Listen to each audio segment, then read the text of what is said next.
Sa'i apa artinya sa'i? Oh, lari-lari kecil, baik. Kalau lari-lari besar, maraton. Baik. Sa'i itu bukan lari-lari kecil. Sa'i itu asalnya usaha yang sangat serius, yang sungguh-sungguh. Sa'a, yas'a, sa'yan. Usaha yang sangat serius, yang sungguh-sungguh. Kenapa disebut sa'i? Karena di tempat itu ada seorang ibu yang sangat serius, sungguh-sungguh mencari air minum untuk anaknya yang sedang kehausan. Dan dia bolak-balik. Karena kesungguhan inilah kemudian Allah mengabulkan di balik kesulitannya segala keringanan yang mungkin dia dapatkan. Ya, ibu itu menempuh dengan sangat luar biasa. Jadi ketika ditinggalkan suaminya dengan izin Allah, lalu ASI-nya tidak keluar, hal yang paling pertama kali terbayang di benaknya itu bukan mengeluhkan situasi. Suami nggak ada, ibu tugas kerja, dinas, makanan kosong. Biasanya sih secara fitrah manusia akan mengeluh kan? Ya Allah, suami nggak ada, ya Allah nggak ada makan. Tidak. Yang harus dilakukan dalam situasi sulit adalah sofa. Apa itu sofa? Beliau naik ke atas bukit dengan perasaan yang bening. Di sofa itu asalnya dari kata sofa yasfu tasfiyantan, wasofian, wasufian, wasofin, wasofia. Sofa itu asalnya menyaring sesuatu yang kotor sehingga yang lahir yang baiknya saja, yang bening. Pernah lihat minyak goreng? Asalnya kan disaring kan? Begitu disaring, yang kotornya tinggal di atas, yang beningnya keluar kan? Nah itu saringannya disebut tasfiyah namanya. Tasfiyah. Hasilnya disebut sofa. Orangnya disebut sofi. Sofia kalau perempuan, sufi kalau laki-laki. Di sufi, sofia, sofi itu artinya orang yang mampu menyaring segala yang kotor sehingga yang keluar yang baik-baik. Jadi kalau dia mau bicara, dia pikir dulu, oh, ini nggak baik, dia nggak keluarkan. Kalau dia melihat, dia pikir dulu, ini yang baik yang saya lihat, yang tidak baik saya tinggalkan. Itu sofi namanya. Baik ya?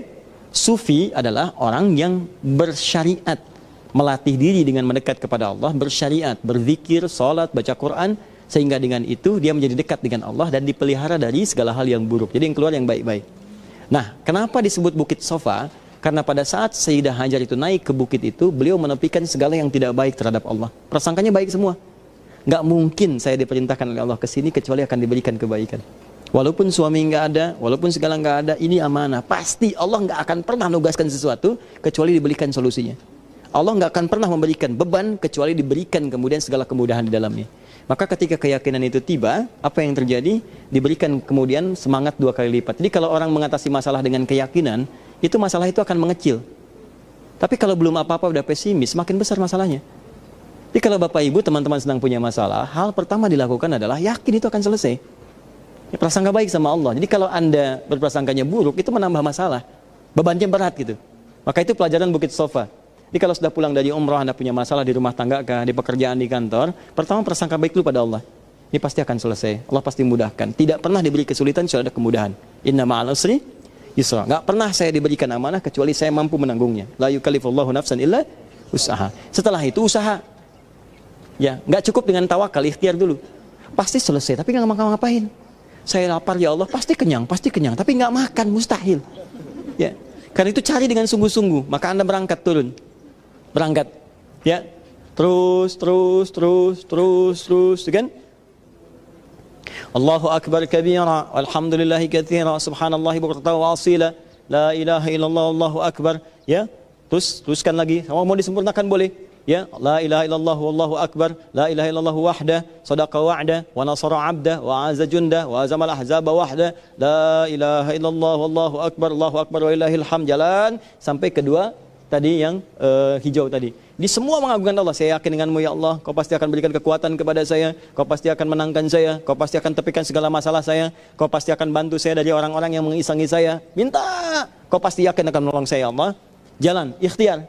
Nah, dalam pekerjaan pun begitu. Kalau Anda mau mengerjakan sesuatu, ikhtiar dan minta doa sama Allah supaya dimudahkan. Setelah itu ikhtiar. Kalau ada peluang, kejar. Walaupun dengan berlari kecil. Sayyidah Hajar turun melihat di situ ada oase, maka beliau kemudian mempercepat langkahnya. Kalau kita berlari kecil, ya, walaupun ketika sampai di Marwah, kenapa disebut Marwah? Marwah itu artinya puncak harapan, puncak keinginan yang ingin diraih. Ya, puncak kemuliaan yang ingin didapatkan, itu Marwah namanya.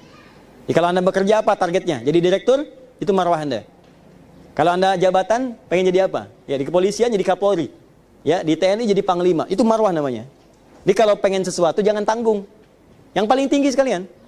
Tadi yang saya katakan di dalam. Minta yang paling tinggi sekalian sampai ke situ. Kalau ada peluang, kejar cepat. Anda bisnis nih, ada peluang, kejar.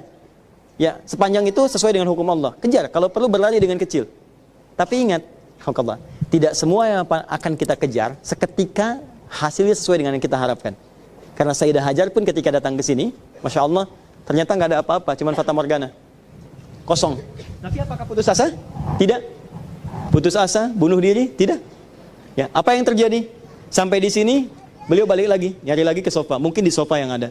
Walaupun tempat itu sudah pernah dilalui. Ini yang menarik. Kadang-kadang kan saat Anda nyari alamat, putar ke situ-situ juga kan? Ternyata yang dicari di sampingnya, ya Allah. Kan? Tapi kan ketika menemukan itu ada keindahan ya. Balik kemudian ke Marwah, balik lagi ke sofa. Balik ke Marwah, balik ke sofa. Jadi ke sini semangat, ke sana semangat. Tahu apa yang terjadi? Begitu Anda ke sini dan terakhir kemudian di Marwah, beliau sedang sampai Marwah, tiba-tiba mendengar anaknya menangis. Dan tangisannya semakin kencang. Saya mau tanya pada ibu, kalau anak sedang kehausan, menangis gak? Nangis kan? Tangannya gerak gak? Kakinya gerak? Nah, Ismail ini, beliau sedang kehausan, alaihissalam, disimpan kemudian di tanah, kehausan, dan bergerak tangannya, kakinya. Tapi nggak ada yang keluar apapun. Tapi setelah ibunya bolak-balik, di putaran yang ketujuh ada di Marwah, semakin kencang tangisan. Begitu ibunya berikhtiar dengan baik, yakin dengan Allah, apa yang terjadi? Tangisannya ketika semakin kencang, ternyata ibunya mendengar sesuatu yang tidak biasanya. Semakin mengencang, ibunya balik, dekati anaknya, ternyata ketika ibunya sampai di putaran ketujuh itu, tapak kaki anaknya itu menghantam ke tanah tadi, hantaman terakhirnya, itu kemudian dengan izin Allah turun malaikat, dan menghantam ke bagian bumi yang dihantam dengan tapak Ismail itu alaihissalam. Begitu kemudian malaikat menghantam bagian itu, keluarlah air yang dicari oleh ibunya tadi. Begitu datang ibunya mengatakan, perhatikan kalimatnya, zam, zam, zam, zam. Ibunya tidak mengatakan ijma, kumpul. Kalau ijma artinya kumpul, hilang lagi. Tapi kalau zam artinya kumpul, jangan pernah berhenti. Kumpul, jangan pernah berhenti. Kalau bukan anakku yang dapatkan, mungkin cucunya di kemudian hari. Zam. Sampai sekarang, air itu tidak pernah berhenti. Terkumpul. Terkadang, ibu yang usaha, tapi anaknya yang dapat. Tidak setiap yang kita usahakan itu, boleh jadi kita yang menikmati seketika itu. Mungkin anak kita yang dapat. Ibu yang ngantarkan anaknya ke pesantren, tapi kan yang hafal Qurannya anaknya. Tapi bukan berarti hafalan itu untuk anaknya saja, ibu juga akan dapat bagiannya. Ya, bukan sekedar pahala di akhirat, tapi kemuliaan di dunia.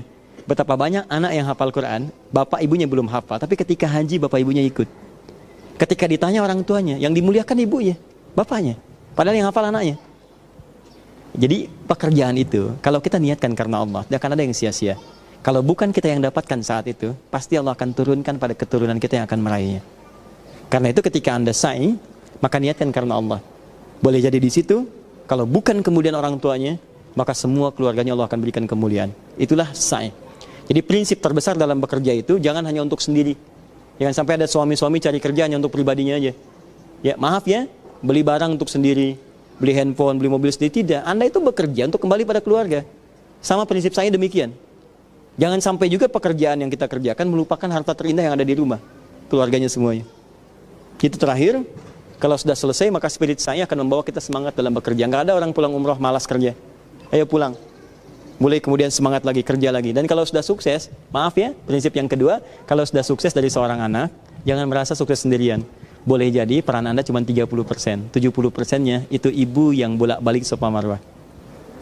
Ibu yang tiap malam tahajud, ibu yang pernah memandikan Anda, ibu yang pernah merawat Anda, ibu yang pernah menangis di keheningan malam, orang tua, ayah dan sebagainya. Maka itulah yang disebut di Quran. Saya Quran lagi, surah ke-46 ayat ke-15.